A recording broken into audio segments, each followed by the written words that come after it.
Assalamualaikum warahmatullahi wabarakatuh. Selamat pagi anak-anak semuanya. Apa kabar kalian semua? Untuk materi bahasa Indonesia kali ini, kita akan membahas tentang menyibak ilmu dalam laporan hasil observasi. Dengan kompetisi dasar 3.7, mengidentifikasi informasi dari teks laporan hasil observasi berupa buku pengetahuan yang dibaca atau diperdengarkan. 3.8 menelaah struktur, kebahasaan, dan isi teks laporan hasil observasi yang berupa buku pengetahuan yang dibaca atau diperdengarkan. 4.7 menyimpulkan isi laporan hasil observasi yang berupa buku pengetahuan yang dibaca dan didengar. Dan 4.8 menyajikan rangkuman teks laporan hasil observasi yang berupa buku pengetahuan secara lisan dan tulis dengan memperhatikan kaidah kebahasaan atau aspek lisan. Pengantarnya, pertama, pernahkah kalian membaca buku pengetahuan? Pernahkah kalian memiliki pertanyaan tentang suatu objek? Misalnya, pernahkah kalian membaca buku pengetahuan tentang apa itu pantai, tentang hutan bakau, tentang tumbuhan, dan lain sebagainya? Atau misalnya, apakah itu museum? Apa saja manfaat buah-buahan? Dan sebagainya. Berikut ini adalah contoh teks pengetahuan yang mungkin kalian pernah lihat. Di sini contohnya adalah pantai, seperti pengertian pantai, jenis-jenis pantai, manfaat pantai, seperti itu ya.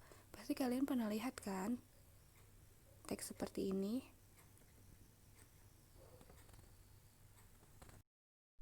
Kemudian setelah melihat contoh tadi dan penjelasan tadi, kira-kira apa sih teks laporan hasil observasi itu? Teks laporan hasil observasi adalah teks yang berfungsi untuk memberikan informasi tentang suatu objek atau situasi setelah diadakannya investigasi atau penelitian secara sistematis. Laporan hasil observasi bisa berupa hasil riset mendalam tentang suatu benda, tumbuhan, hewan, konsep atau ekosistem tertentu. Jadi maksudnya teks laporan hasil observasi ini adalah sebuah teks yang berisi tentang pengetahuan, misalnya tentang pantai tadi berdasarkan riset-riset yang ada, misalkan pantai, ada jenis-jenis pantai, ada pantai curam, pantai tebing, dan lain sebagainya. Atau tentang hewan misalnya lebah, bagaimana lebah menghasilkan madu. Nah, di situ nanti dijelaskan, itu termasuk dalam teks laporan hasil observasi. Sampai sini kalian mengerti kan apa yang dimaksud? Mengapa dikatakan laporan hasil observasi? Karena isi yang dibahas adalah ilmu tentang suatu objek atau konsep. Misalnya, yang tadi tentang pantai, yang dibahas adalah pantai berdasarkan keilmuan dan berdasarkan hasil riset yang telah dilakukan. Yang kedua, objek yang dibahas bersifat umum sehingga menjelaskan ciri umum semua yang termasuk kategori atau kelompok itu. Misalnya pantai, museum, dan demokrasi. Misalnya dalam pantai ini, kita hanya membahas pantai secara umum, bukan pantai Ancol atau pantai yang lainnya. Misalnya museum juga, kita hanya membahas tentang museum, pengertian museum secara umum, bukan museum Fathahillah atau museum lainnya. Seperti itu ya. Kemudian bertujuan menjelaskan dari sudut pandang ilmu. Nah, di sini kita harus menjelaskannya dari sudut pandang ilmu, dari keilmuan, bukan hanya asal menebak saja. Lalu, objek yang hal dibahas secara sistematis, diperinci bagian-bagiannya dan objektif. Dan yang terakhir adalah memerinci objek atau suatu hal secara sistematis dari sudut ilmu, seperti yang dijelaskan tadi ya. Jadi semuanya ini dibahas dari sisi keilmuan, bukan hanya asal tebak saja ya. Selanjutnya kita akan membahas tentang kalimat utama. Kalimat utama ini sangat penting untuk dipelajari dalam laporan hasil observasi. Apakah itu kalimat utama? Kalimat utama adalah kalimat yang berisi pokok pikiran utama atau ide pokok utama dan menjadi dasar untuk mengembangkan paragraf. Kalimat utama tidak selalu ada di awal paragraf, karena gagasan utama bisa berada di akhir, di tengah, terkadang bisa juga muncul di awal dan di akhir. Kalimat utama juga biasanya disebut dengan kalimat topik. Berikut ini adalah contoh kalimat utama. Perhatikan teks berikut ini. Dalam kehidupannya, lebah mempunyai sistem pembagian kerja yang baik. Ratu lebah menghasilkan telur sampai 2.000 dengan 3.000 butir setiap hari.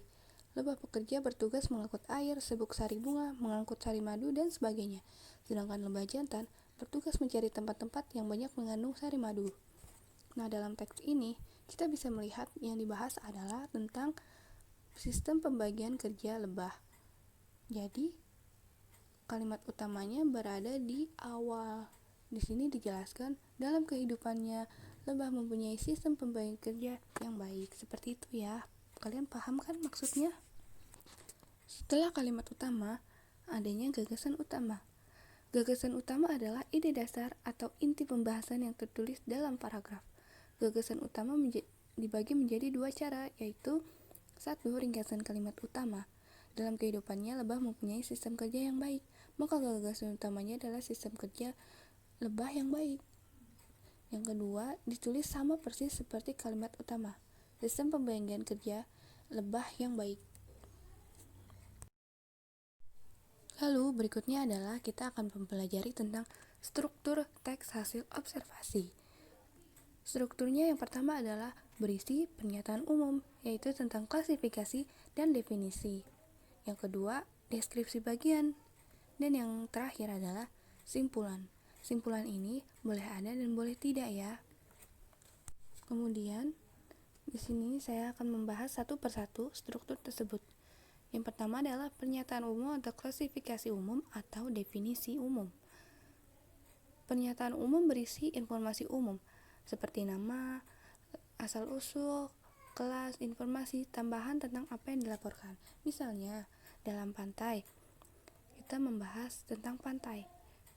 Di sini dijelaskan nama lain dari pantai tersebut, terus asal-usul pantai tersebut, informasi tambahan tentang pantai tersebut, seperti definisi-definisi pantai tersebut. Lalu yang kedua adalah deskripsi bagian. Berisi perincian bagian-bagian hal yang dilaporkan. Kalau tentang binatang, mencakup ciri fisik, habitat, makanan, dan perilaku. Lalu kalau tumbuhan, berupa perincian ciri fisik bunga, akar, buah, atau perincian bagian yang lainnya. Kalau yang dilaporkan berupa objek, deskripsi bagian berisi klasifikasi objek dari berbagai segi dan deskripsi manfaat suatu objek, sifat-sifat khusus objek. Misalnya, deskripsi bagian ini, tadi kan tentang pantai. Definisinya itu, yang pertama tadi, strukturnya, definisinya, misalkan apa pengertian pantai. Pantai itu terdiri dari apa saja, seperti itu. Sedangkan deskripsi bagian ini kita mendeskripsikan lebih dalam lagi tentang pantai. Misalkan ciri-ciri pantainya tuh seperti apa, pasirnya seperti apa, lalu dan masih banyak lagi seperti itu ya. Mengerti kan maksudnya? Dan yang terakhir adalah simpulan. Simpulan ini berisi ringkasan umum hal yang dilaporkan dari awal sampai akhir. Nah, simpulan ini boleh ada dan boleh tidak. Seperti itu ya. Kemudian yang terakhir adalah di sini saya akan memberikan contoh struktur teks laporan hasil observasi. Di sini yang pertama adalah definisi umum atau gambaran umum. Definisi umum atau gambaran umum itu seperti ini ya. Di sini dijelaskan pengertian pantai. Pantai itu berapa meter, sifat-sifatnya seperti apa, jenis-jenis pantainya seperti apa. Di sini masih bersifat umum ya. Kemudian ada deskripsi bagian. Deskripsi bagian ini dijelaskan secara mendetail, seperti ciri-ciri pantai tadi dijelaskan seperti mendetail. Misalkan ciri pantai Landa itu seperti apa, dijelaskan lebih detail lagi. Kemudian adanya deskripsi bagian lagi tentang manfaat pantai. Di sini dirinci lagi tentang apa sih manfaat dari pantai. Pantai itu ada apa aja, seperti itu. Kemudian yang terakhir adalah simpulan. Simpulan ini berisi ringkasan teks dari awal sampai akhir. Di sini dijelaskan pantai terdiri atas beberapa jenis. Lalu komponen biotik dan abiotik pada pantai mengandung banyak manfaat. Selain indah, pantai memiliki manfaat bagi kesehatan dan nutrisi. Ini adalah simpulan dari awal sampai akhir teks laporan hasil observasi. Diingat lagi ya, simpulan ini boleh ada dan boleh tidak. Setelah kalian mempelajari materi ini, berikut ada soal yang harus kalian kerjakan. Dikerjakan ya.